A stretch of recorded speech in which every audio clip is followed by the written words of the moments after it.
Death, taxes, and Michigan State as part of the field of 68. You can lock it in the calendar each and every year. Spartans, a number 3 seed, set to start against North Dakota State on Thursday. Louisville would be the potential second-round matchup. You see UConn as the number 2 seed in the bottom half of the East Regional bracket. Yes, Michigan State always appears inside March Madness. It's something that Tom Izzo is probably never going to get sick of.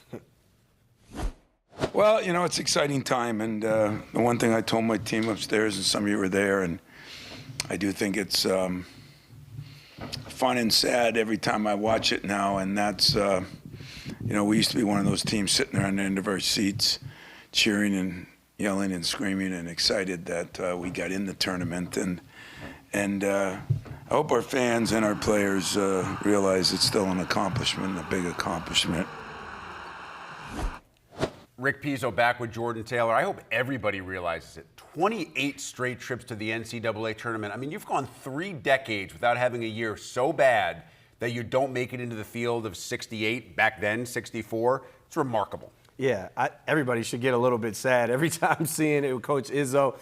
That's a fabric of my childhood, man. You know, seeing him going to the national title, Mateen Cleaves with the smile, and he's just one of the greatest coaches of all time, bar any level. The fact what he keeps doing, I would say this is a talented team, but not his most talented team, and he continues to thrive year in and year out and get the most out of these guys. Jeremy Fears has been fantastic. I'm not sure how many times in those 28 years he has started off in a region as difficult as the 2026 East region. Michigan State's the 3. UConn is the 2.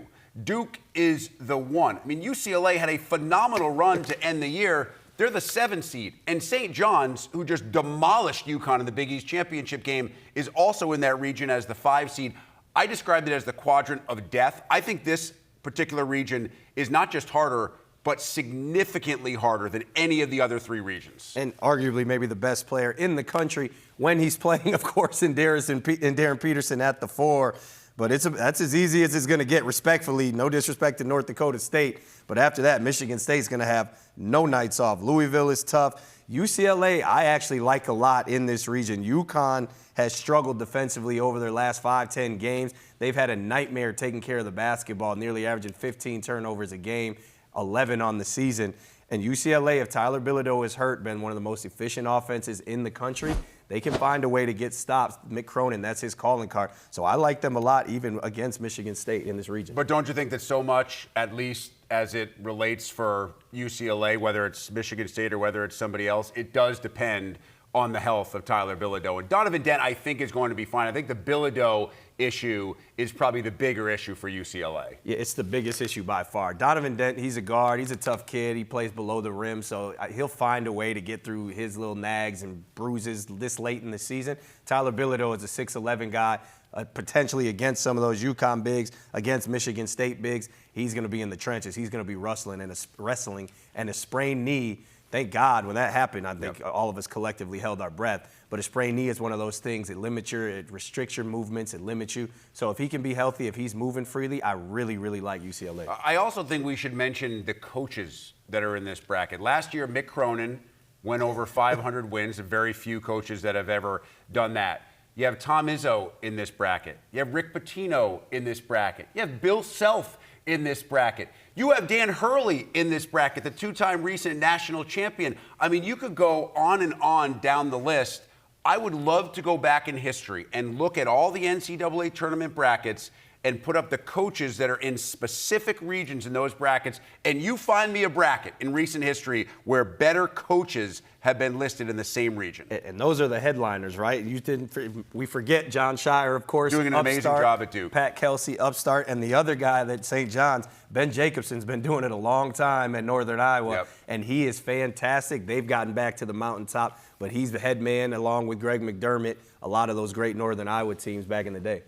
So Michigan State and UCLA, 2 of the 3 teams in the East region. They're in the bottom half of that quadrant. We move toward the top, and we see the 9th and final men's team inside the field of 68. It's Ohio State. You get a date with TCU. Ohio State moving all the way up to a number 8 seed thanks to a late season run. Bruce Thornton was so good late in the year. That's the good news. I think the bad news would be the potential second-round matchup against Duke, but it doesn't matter at this point because you're going to have to beat a number one at some point if you want to win a national championship in all likelihood. What do you think about Ohio State coming into this matchup? And before we worry about Duke, the first-round matchup against TCU. TCU's been on a bit of a heater, right? But I think it goes back to what you said with Wisconsin. Bruce Thornton, Junie Mobley.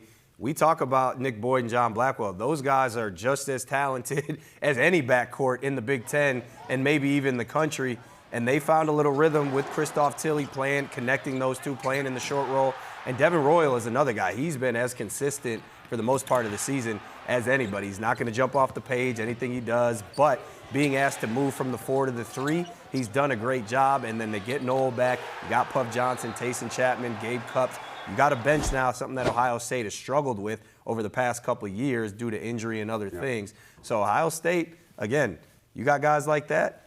Duke doesn't scare me if I'm Bruce Thornton. I'm one of the best players in the country. I'm looking at that like, please, give me Duke. I mean, the Buckeyes gave Michigan everything it could handle for some 35 minutes of that game before the Wolverines were able to pull away, one of the best teams in the country. They do have size. They obviously have a ton of leadership, and I think Jake Diebler deserves a ton of credit because they lost so many close games and games that I think they could have won in the first 3 months of the season in games that would have pushed them on the right side of the bubble. But they knew the last 2.5 weeks, they were basically playing Game 7 every night. They had no room for error. And it takes a lot out of you to be able to win that many games and then come into the Big Ten tournament and beat an Iowa team that was feeling really good and had a day worth of play under its legs. They've done a really nice coaching job in Columbus as well. Fantastic. I think Jake kind of diverges from Ohio State, what we've seen over the years in the sense. We've seen guys like Evan Turner, Greg Oden, Mike, all these McDonald's All-American. Bruce Thornton is a gritty dude. Jake is the same. Jake Diebler he's a 6'1" guard that played at Valpo, and he'll do the same as Joe Krabbenhoff. He'll run through walls just because for no reason, really, right? So, and I think they've bought into that type of mentality here late in the season where we're just going to keep going, we're going to keep going. So I think that's the coaching job he's done, and you have to admire the way he's gotten those kids to buy in. I love talking with Jake. Just before the Michigan game, I asked him about Jackson Lendeborg's comments when Lendeborg said they don't belong in the same conversation as us, referring to Ohio State after Michigan's 21-point win in Columbus.